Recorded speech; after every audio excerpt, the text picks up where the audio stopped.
그래서 조금 더 내려가서 중국이 이제 아까 얘기한 5호 16국 시대 이때가 되었을 때는 중국의 그 중원에 있는 나라보다도 그쪽에는 대개 이제 선비계통, 선비족 계통의 그런 사람들이 나라를 거기 세우게 됩니다. 선비족은 아까 두 가지 부류라고 했죠. 하나는 우리가 적대해서 우리가 싸웠던 선비족이 있던 반면에 또 우리한테 복속해서 우리와 같이 한나라 전쟁을 참여했던 그런 선비족이 있었다는 그런 얘기했죠. 자, 이 시기에 그 중국의 이제 위진 시대, 진나라는 그 낙양이나 이쪽에 있을 때는 그 시기를 대개 이제 서진이라고 하고 이제 동쪽으로 갔을 때 그 시기에 이제 양자가 남쪽으로 이제 위에서부터 오는 북방 민족에 밀려가지고 내려갑니다. 사실은 동진이 양자강 남쪽에 세우지만 나라 같지 않은 나라 꼴이 되는 거죠. 그래서 힘이 없는 나라가 됩니다. 그래서 서진하고 동진 시대가 되면 진이라는 나라는 힘이 없습니다. 그래서 이것을 캄프라치하기 위해서 나중에 당나라 당태종이 소위 진서라는 것을 짓습니다. 진서는 스스로 자기가 지었던 어찬으로 남깁니다. 왜냐하면 당태종이 자기가 지었다는 거죠. 이것은 왜냐 하면은 중국의 자존심을 세우기 위한 것입니다. 중국의 남쪽에 내려가서 힘도 없는 동진을 갖다가 서진하고 똑같이 해가지고 진이라는 한 군데로 몰아가지고 진서, 진나라의 역사서를 썼는데 그것이 전부 다 그렇게 오도된 거죠. 왜냐하면 전부 다 뭐 백제나 이런 데서 조공을 와서 바치고 고구려가 조공을 바치고 조그만 나라에 가서 조공을 바칠 이유가 없죠. 그런데도 이제 진서에 그런 식으로 중국 사서가 훼손되기 시작합니다. 대개 이제 중국 사서가 본격적으로 훼손된 것은 대개 중국의 당나라 당태종 이후부터 이제 많이 훼손이 됩니다만 그거는 뭐 나중에 또 기회 있으면 말씀을 드리겠습니다. 자, 그래서 5호 16국 이 시대에 두 가지 선비족이 있습니다. 아까 얘기했던 뭐 친연의 관계 이런 것이 아니고 초창기에는 대개 선비 모용씨, 모용이라는 성을 가진 그 선비족. 그 다음에 조금 내려가면 부귀하고 싸우게 되는데 그 부귀는 선비족 중에서 탁팔씨, 탁발이라는 성을 가진 이런 성씨들하고 이제 선비족들하고 싸우게 됩니다. 자, 그래서 선비족들이 대개 이제 우리나라 역사에 보면 그 봉상왕 2년 여기에도 조금 맨 밑에 보서 두 번째 나타나는 게 있죠.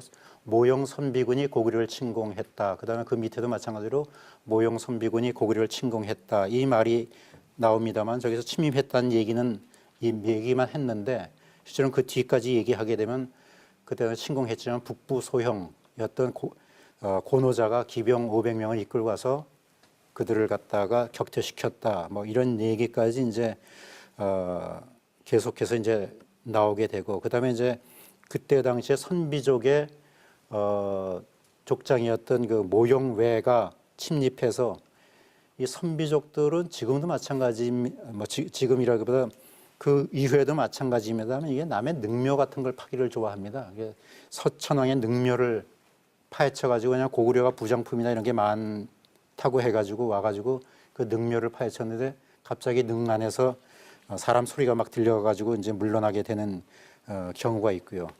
그 다음에 이제 또 하나가 이제 미천왕의 서쪽 영토 수복입니다. 아까 잠깐 말씀드린 대로 그 서안평에서부터 이제 수복해 들어가기 시작합니다. 서쪽으로. 그래서 311년이 되면 요동 서안평을 미천왕이 정복을 하고요. 그 다음에 313년이 되면 낙랑군을 점령합니다. 그래서 낙랑군이 우리 땅에서 없어진 걸로 이렇게 돼 있지 않습니까? 그 다음에 314년이 되면 대방군, 그 다음에 315년이 되면 현도군.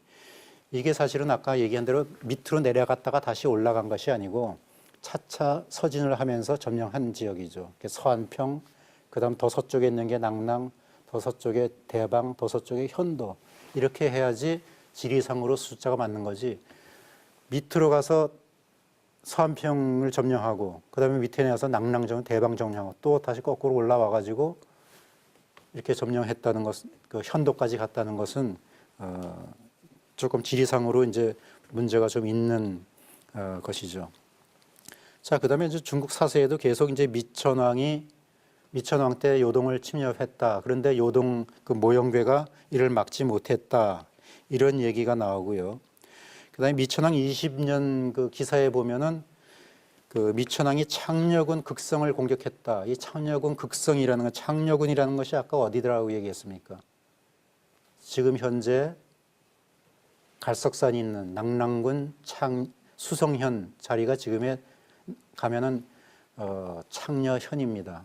그 지역, 그러니까 지금의 뭐 진황도 부근 그쪽이겠죠. 그쪽까지 이제 공격한 걸로 돼 있고, 그다음에 진나라의 평주자사 최비가 고구려로 망명했다. 그 평주자사라고 하는 그 자사는 태수보다 더 위에 있는 계급이죠. 이 평주자사는 낭랑, 뭐 현도, 요동, 대방 여기를 관할하던 그 자사입니다. 그 자사가 고구려로 그 망명했다는 그 기록이죠. 그래서 선비족이 고구려를 침범했다는 그 기록이 있지만은 그렇게 큰 역할을 못했다는 것을 볼 수가 있죠. 그리고 선비족이 본격적으로 이제 국가를 세우는 것은 전현 때 이제 국가를 세웁니다. 그래서 아까 얘기한 그 모영외의 아들이었던 모영황 때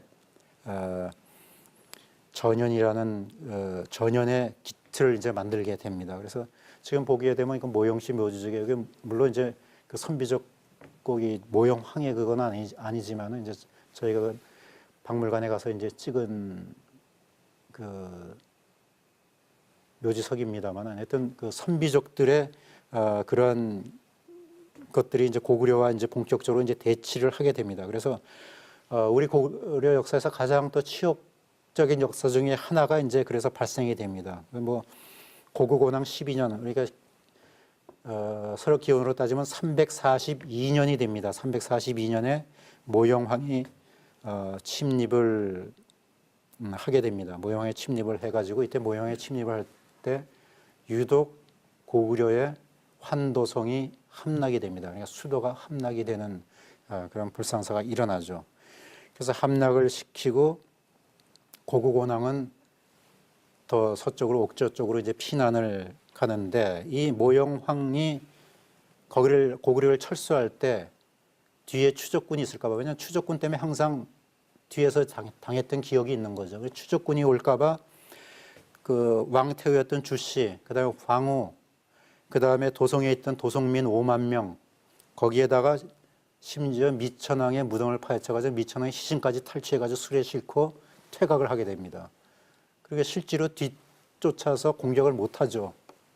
그래서 이제 그런 모영황이 아주 들어와가지고 아주 고구려를 완전히 유린했던 그런 뼈아픈 아주 그런 기록이 있는 거죠. 사실은 고구곤왕은 이것 때문에 왜냐하면 골모로 황후는 얼마 안 있었지만 황후는 얼마 안 있지만 태우였던 주씨는 그 이후부터 10년이 넘게 거기에 볼모로 잡혀 있게 됩니다. 그러니까 볼모로 잡혔으니까 고구려가 그다음부터 함부로 선비를 침략할 수가 없는 거죠. 그러다 보니까 자연히 고구곤왕은 그쪽 서쪽으로의 진출, 뭐 고토를 회복한다는 담을 그거를 중지를 하고 할 수 없이 어디로 공격을 돌리냐 하면은 한반도 남쪽, 그래서 백제와 신라 쪽으로 이제 고개를 돌리게 되는 거죠. 그러다가 결국은 이때 백제하고 대치를 이제 하는데 이 백제가 또 그때 당시에 백제의 최고의 중흥군주라고 하는 근초고왕 때입니다.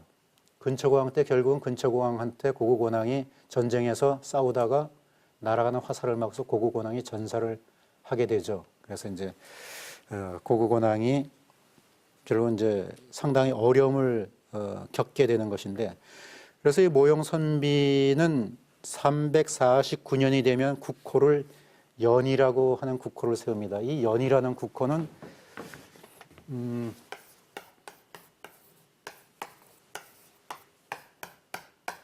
중국의 전국 시대에 전국 칠웅이라고 하는 이 중에 가장 북쪽에 있던 오늘날의 뭐 산서 지형에서 북경에 걸쳐 가지고 있었다고 하는 이 나라가 연입니다.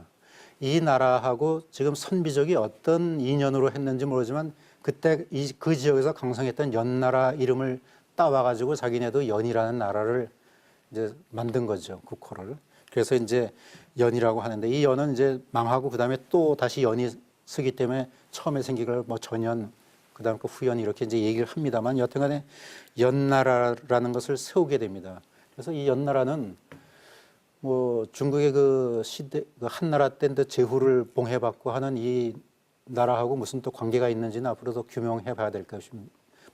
더 규명해 봐야 될 것이죠. 아까 얘기했던 그 한나라 때 제후국의 하나가 이제 연나라입니다. 그래서 그때 이제 위만이 우리가 이제 삼국사기에 보면 연나라 사람 위만이 뭐 고조선으로 들어왔다 이런 얘기가 나오는 그 바로 연나라가 그 옛날의 연나라고, 이거는 그 이후에 그 선비족들이 만드는 그 연나라가 되는 것이죠.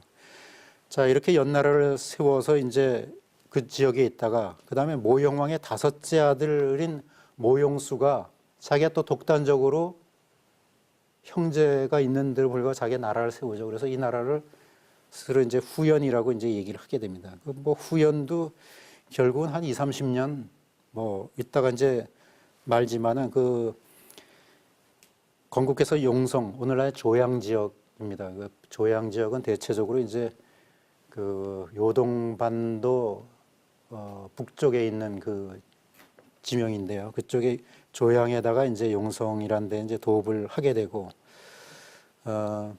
또 고국양왕 때 이제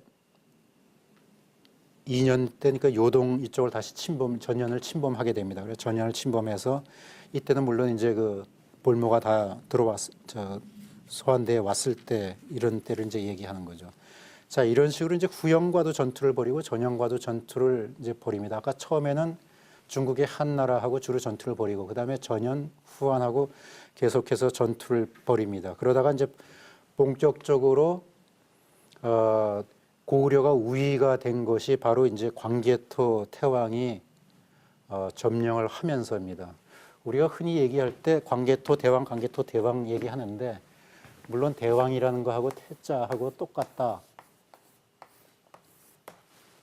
이 얘기를 하게 되는데, 저희는 주로 이제 대왕이라고 안 하고 이제 태왕이라고 합니다. 광개토 태왕을 하든지 이제, 왜냐하면 이거는 어디에 쓰여 있는 것입니까? 이거는 그 비문에 광개토 대왕 비문에 태왕이라고 얘기했으면 이 태왕으로 우리도 써줘야지, 뭐 느닷없이 우리 흔히 뭐 좀 이름 있는 왕들한테는 대왕이란 이름을 그냥 쉽게 붙여놓지 않습니까? 그렇지만 저 사람은 분명히 태왕으로 했습니다. 정확한 이름은 사실은 국광산 뭐 광개토경을 해가지고 호태왕 이름입니다. 오히려 중국 사람들은 호태왕이라고 불러요. 그러니까 그게 오히려 더 정확한 이름입니다.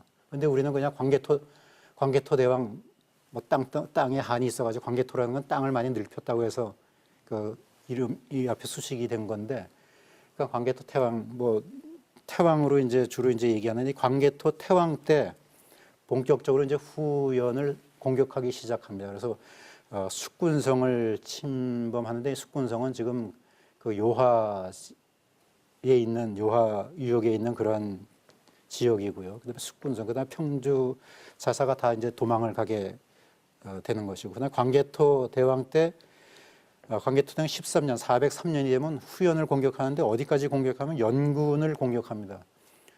중국의 후연의 연군은 그때 당시에 오늘날의 북경지대에 해당되는 그 지역이죠. 그 지역에 연군을 함락을 하게 됩니다. 그래서 다시 고구려는 중국이 설립했던 만리장성을 넘어서 다시 이 지역으로 이제 들어가게 되는 것이죠. 여기에 이제 광개토 대왕 정벌로가 나타나지만은 뭐 이쪽은 뭐 동부여라든지 숙신이라든지 여기는 큰 적은 없지만, 이쪽에 들어가 보면 바로 이 연군을 침략해 들어가는 것이죠. 그리고 또 하나는 거란의 본거지를 습격해 들어가는 그런 것을 이제 볼 수가 있습니다. 자, 그래서 이제 한동안 뜸했던 그 만리장성을 넘어서 중국의 북경까지 이제 들어간 것이 바로 광개토 태왕 때의 이제 이야기입니다. 그 다음에 이제 또 후연이 이제 멸망을 하게 됩니다. 멸망을 하는 것은 이제 후연의 있던 그 풍발이라는 사람이 후연의 왕이었던 모용희를 죽이고, 모용운, 처음에 이름은 모용운이었는데 이 모용운이라는 사람을 왕으로 추대를 합니다. 근데 그 모용운이라는 사람은 나중에 왕이 된 이후에 자기의 원래 이름인 고운으로 이름을 바꿉니다. 그 고구려의 성씨가 아까 뭐 해씨에서부터 시작해가지고 이제 고씨라는 얘기를 했죠. 이 고씨, 고운으로 이름을 이제 다시 회복을 하는 거죠. 왜냐하면 처음에 고구려 사람이었던 고화의 손자였는데, 그 고운이 그 후연왕 모용보의 양자로 들어가면서 성을 모용씨로 바꿨다가 모용운으로 했다가 다시 자기의 성씨인 고씨로 되돌아온 것이죠. 그래서 고운이 이제 왕으로 이제 추대가 됩니다. 자, 결과적으로 고구려 출신이 후연에 이제 왕이 된 것이죠. 그래서 실제적으로 광개토 대왕의 기록이 삼국사기 기록에 보면 광개토 대왕 17년에 그 기록에 보면은 사신을 보내서 축하했는데 그 축하가 종족의 정을 베풀었다 이런 식으로 이제 표현이 되어 있습니다. 그래서 이 고우는 물론 연나라 저거였지만 이 사람이 고구려 종족이었기 때문에 종족에 대한 정을 베풀어서 축하 사절을 보냈다 이런 의미로 이제 해석할 수가 있는 것이죠.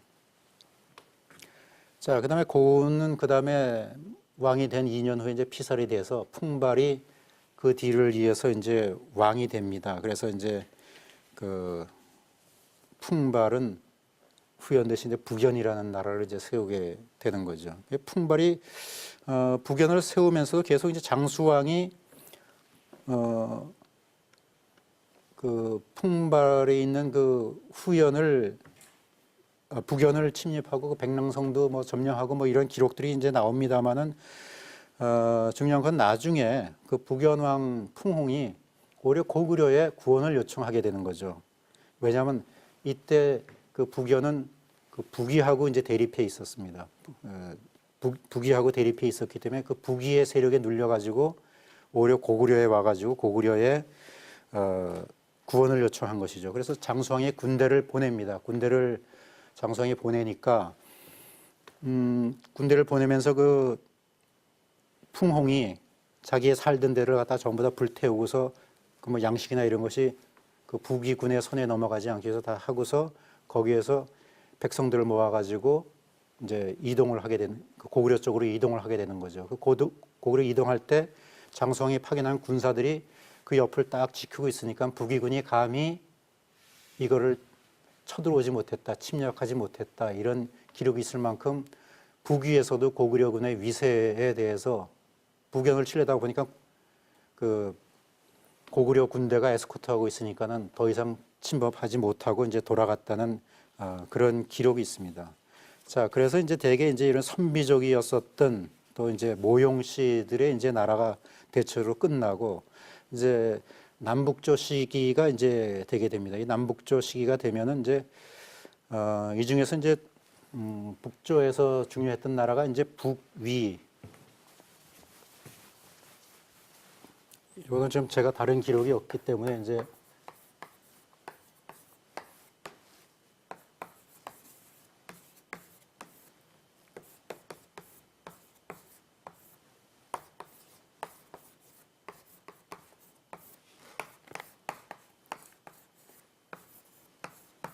자, 요런 나라들이 소위 이제 말하자면 북조입니다. 우리 남북조 할 때 이 중에서 사실은 북위가 가장 강성하고 북위가 가장 오랜 영년을 가지고 북위가 149년 정도 있었고요. 나머지 나라는 뭐 17년에서 뭐 20년 정도 이런 이제 나라가 이제 있었던 것을 이제 볼 수가 있죠. 그 다음에 이제 이런 나라들과 이제 싸우는데 이 중에서 특히 이제 북위하고 고구려가 대치를 하다가 결국은 나중에는 북위에 고구려 사람들이 가서 거기에서 북위를 장악하는 그런 기록이 있습니다. 그런데 사실은 이 북위를 장악한 고구려인에 대해서도 한국 학계에서는 전혀 반응을 하지 않고 다른 이야기를 이제 하고 있는 것을 볼 수가 있죠. 아까 이제 북위의 그 연원을 살펴보면 북위도 아까 같은 선비족이라고 해서 선비 아까는 모용씨였고 여기는 탁발씨입니다. 선비 탁발씨의 근원은 어디냐면 대흥을령 서북 쪽에 있는 알선동굴이라고 하는 그 동굴이 있습니다. 여기 이 동굴인데요. 뭐 겉에도 좀 크죠. 이 들어가면 수천 명이 거주할 수 있는 그런 대규모의 동굴인데 여기 이제 흥할령 넘어서 이제 있습니다. 그래서 이 지역에서 선비족이 시작됐다. 이게 사실은 알선동굴이라는 거가 최근에 밝혀졌어요. 불과 1980년대인가요? 그때 이제 중국 지금 학자에 의해서 그 알려졌는데 이게 이제 처음에 선비족도 알선동굴에 있다가 여러 군데를 그 밑에 이제 호륜페이호, 그 다음에는 시라무랭강, 거기서 다시 거꾸로 가가지고 북위 지역 가서 오늘날의 대동이라고 하는 그 지역에서 이제 그 북위의 이제 수도를 정했다가 나중에 그게 낙양까지 내려갑니다. 낙양까지 이러다 보니까 낙양에 내려갔을 때는 자기네 조상이 어디 있었고 이걸 다 까마득하게 잊어버렸죠. 그때 이제 북쪽에서 사신이 내려와서 거기에 알선동굴이 있는데 거기가 탁발선비의 근원지다. 이렇게 얘기를 하는 바람에 사신을 파견해 가지고 그 지역에 가서 그거를 확인하게 됩니다. 그래서 그 사신이 세웠던 비가 바로 이거예요. 그러니까 뭐 몇 년 몇 월 며칠에 이제 여기에 와가지고 이것을 그 기록으로 남겨놓고서 물론 모조품입니다만 지금은 뭐 원 제품을 철문으로 지금 닫아놨더라고요 보니까. 그러니까 이거 모조품인데 이런 기록을 지금까지 남겨놓은 것을 최근에야 이제 발견하고 저기가 바로 이제 탁발 씨의 곳이다라는 것을 이제 알게 된 것이죠. 자, 그래서 이 탁발 선비족이 무슨 나라를 세우냐면 대라는 나라를 세웁니다.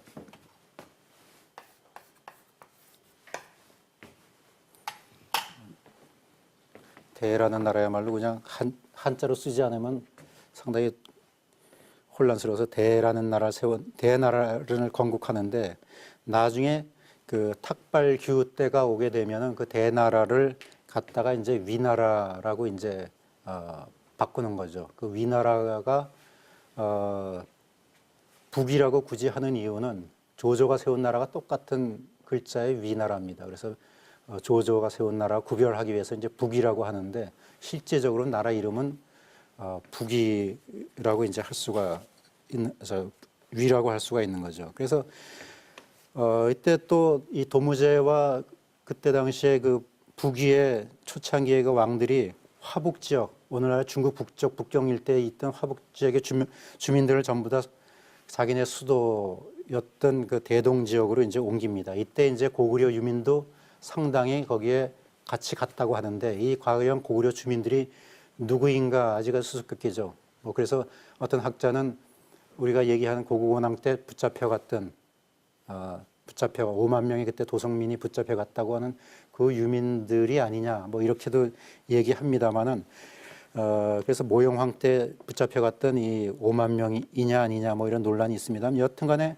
이쪽에 고구려인이 많이 북위로 이제 들어가게 됩니다. 거기에서 가서 이제 북위의 정권을 장악한 대표적인 인물이 이제 지금 얘기하려고 하는 이제 고조라는 인물입니다. 이 고조라는 인물에 대해서 이제 얘기하죠. 요걸 얘기하려면 고구려와 북위의 국훈 관계를 조금 얘기해야 되는데 거기에는 중국의 북위 때 그 문명태후가 헌문제 자기 아들인 헌문제의 후궁을 간택하는 일이 있는데 이거를 고구려 장수왕한테 보내가지고 거기에 딸을 보내달라 처음에 이렇게 얘기하니까 장수왕이 딸은 다 시집가고 없다. 그러면은 조카딸이라도 보내라. 조카딸 죽었다. 그 다음에 친족이라도 그럼 보내다. 뭐 이렇게 서로 왔다 갔다 하는 사이에 그 헌문제가 그냥 죽어버리는 바람에 후궁의 얘기가 이제 쑥 들어갔죠. 그런데 사실은 기록상에는 그렇게 후궁의 얘기가 쑥 들어갔지만 실제적인 거 보면 그 이후에 헌문제의 아들이었던 효문제의 부인이 바로 고구려 출신의 문소황후 고씨라는 것을 이제 볼 수가 있죠. 그래서 위서에 나타난 정준이라는 사람의 열전에 보면은 고구려 장수왕이 고구려 왕실 여인을 북위에 헌납하기를 원하니 효문제가 허락했다. 아주 이렇게 그럴듯하게 이제 나타났지만 실제로 사신 정준 열전을 좀 더 들여다보면은 만약에 고구려가 여자를 보낼 경우에 옛날의 태후 풍씨와 같을까 염려됩니다. 이런 걱정을 하는 얘기가 나옵니다.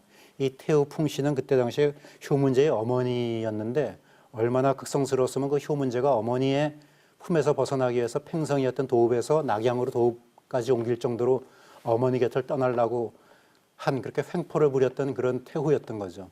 그 태후가 될 수 있다 뭐 이렇게 얘기를 하게 됩니다. 그래서 고구려 여인이었던 그 문소황후가 이제 고구려의 황후가 되게 되는 것을 이제 볼 수가 있고 여기에 보면은 여기 요 전에가 이제 여기 이제 문서 황태후의 영릉이고요. 그 옆에 있는 게 이제 효문제의 장릉입니다. 그래서 저희가 장릉은 뭐 중국사 하는 사람이 많이 갔겠지만 그 밑에 있던 영릉은 거의 한국 사람이 갈 이유가 없을 거예요. 왜냐하면 문서태후 황태후한테 저희 가서 서울에서 가져간 소주를 부어놓고서 절을 하기는 아마 대한민국에서 저희가 처음일 겁니다. 왜냐하면 고구려 여인이었기 때문에 저희가 그 뭐 우리나라에서는 지금 잊혀진 그런 고구려의 여인이지만은 지금 다시 이제 이 지역을 보습니다. 바로 이 문소태우 이 시대에 문소태우의 오빠였던 아까 고조가 여기 이제 들어가서 거기서 이제 벼슬을 하게 됩니다. 그래서 이제 고조나 고현 이런 사람들이 다 들어가고 또 문소태우의 아들이 중국의 세종 선무제가 됩니다. 중국의 황제가 되는 거, 북위의 황제가 되는 거죠. 그러면서 그 고조가 거기 가서 벼슬을 합니다. 상서령, 그다음에 재산, 군권 이걸 다 장악을 하게 됩니다. 후에 물론 나중에 이제 고조가 피살이 되고 또 문소황후도 갑자기 이제 급사하게 되지만은 이미 가서 여러 가지 혼맥을 통해 가지고 여러 다양한 혼맥을 통해 가지고 기반을 닦아놨기 때문에 북위에서는 고조선의 고구려의 그런 세력이 막강한 세력들이 북위를 장악하고 있었다는 것을 이제 볼 수가 있죠. 실제로 그 기록이 또 나옵니다. 북위의 고구려 왕실에 대한 예후를 보면은 장수왕이 98세 때 이제 사망을 하는데 그 자치통감에 봐도 이런 기록이 나옵니다. 고구려 장수왕이 세상을 떠났는데 위나라 효문제는 하얀 위모관을 쓰고 포심의를 읽고 동쪽 교회까지 나아 애도하는 예절을 거행했다. 지금 우리가 흔히 알고 있는 것 같이 고구려가 무조건 가서 조공했다는 식으로 하는 그런 기사가 옳다고 하면 이 기사는 틀리는 얘기입니다. 그러니까 조공한 나라에서 그쪽에 왕이 죽었다고 가서 교회에 가서 나가서 조문까지 하고 옷을 갈아입고 조문을 할 수는 없다는 얘기죠. 자, 이런 것들이 이제 뭐 중국의 위서 효문제 본기, 위서 예지에까지 그런 구체적인 얘기들이 이제 나오는 것을 볼 수 있고, 그다음에 장수왕 뒤를 이어서 또 사망한 문자왕 때도 그때 당시에 실세였던 영태후가 동당에 나가서 고구려를 향해 가지고 애도의 의식을 거행했다, 이런 기록들이 중국 사서에 나타나는 거죠. 자, 이런 것을 보면은 단순히 북위는 우리의 고구려의 상국이었고 고구려는 조공국이었다는 이런 현재 그런 역사 등식은 이해할 수 없는 것이고, 그 역사에 대해서 우리가 좀 더 고구려적인 시점으로, 고구려적인 시각으로 역사를 다시 한번 바라봐야 되지 않겠느냐 이제 생각을 하게 됩니다.